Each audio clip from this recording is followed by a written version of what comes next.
The issue of mass incarceration. The United States is the world's leader in incarceration, with more than 2 million people imprisoned. And for millions of Americans, life after prison is its own form of imprisonment. Locked out of housing, lack of access to jobs, no voting rights. Our guest, Reuben Jonathan Miller, is a sociologist, criminologist, social worker, and professor at the University of Chicago. He has firsthand experience on how incarceration can impact a person and also their loved ones. His book, Halfway Home: Race, Punishment, and the Afterlife of Mass Incarceration, navigates life after prison with a combination of case studies with personal anecdotes. Professor Miller, thanks so much for joining us tonight. So you worked at Cook County Jail as a chaplain and mentioned how prisoners oftentimes wanted you to just spend time with their family. What was that experience like for you to be able to connect with so many people in that way? So great to be here, and thank you for the question. I was a volunteer chaplain at Cook County Jail from 2003 to 2008, and I'd spend time with men and women, or men in medium, minimum, and maximum security holding cells quite often. And you know, they talked to me about their cases. They talked to me about their many experiences inside jails or prisons. But the main thing they wanted me to do was to just get a note to someone who loved them, you know, letting them know that a man, even a man in a cage, loved their son or their daughter or their grandmother or their partner. They just wanted to express their care, and it was striking for me. And your brother and your father have also been incarcerated. How did that personally impact you?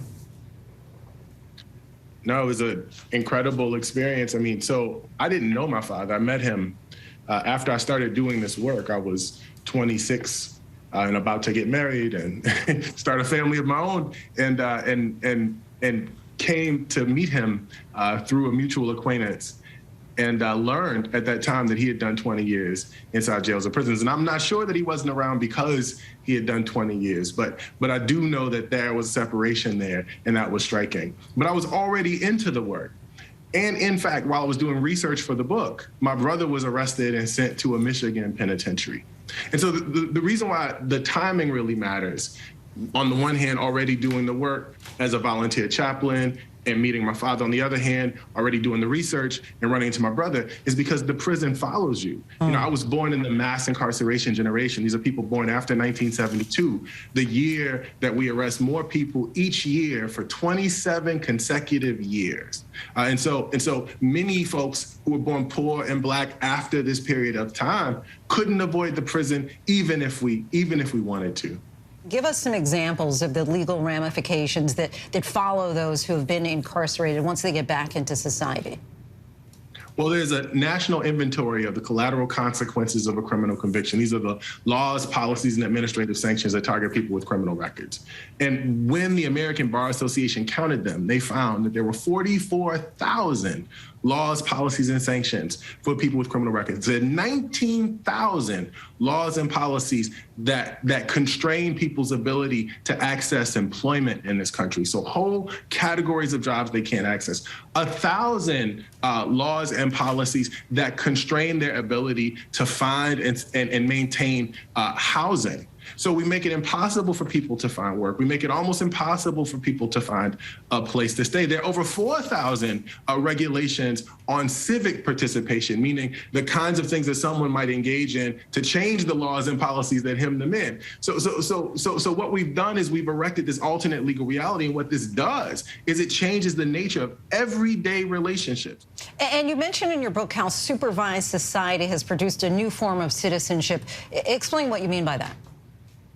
So these laws and policies have produced what I call a supervised society. And that supervised society is this alternate legal reality where there are all these no's in the labor market, no's in housing, no's in civic participation. Everywhere you turn, the social policy for people with criminal records is no. And it is no because it's effectively made it so that there is no place for people who've committed crimes, who've caused harm, even if they've turned their lives around. We've created a world in which people have no place where they belong. And the bedrock of citizenship is belonging. So what's the solution here? What do you hope that readers take away from your book? On the one hand, we can take seriously that mass incarceration is not just about crime, but that mass incarceration affects all major social institutions, from labor to housing to healthcare. It's vast. it spreads. And because of that, I would like people to exert their influence wherever they have it to make the world a more hospitable place for people who are trying to turn their lives around. So if we can certainly pay attention to the people that we elect. One question that I often ask policymakers when I have an audience with them is, there are 44,000 laws, policies, and administrative sanctions. Do we need 44,000? I don't think that we do. And the answer for the policymaker is to take seriously the fact that people who've broken the law need a place to be when they come home, because 95% of all the people who go to jails or prisons will eventually come home. Reuben, we thank you so much for your time, for your insight. Really appreciate it. The book, Halfway Home, Race Punishment and the Afterlife of Mass Incarceration, is now out on paperback wherever books are sold. Thank you, Linsey. It was my great pleasure. Hi, everyone. George Stephanopoulos here. Thanks for checking out the ABC News YouTube channel. If you'd like to get more videos, show highlights, and watch live event coverage, click on the right over here to subscribe to our channel. And don't forget to download the ABC News app for breaking news alerts. Thanks for watching.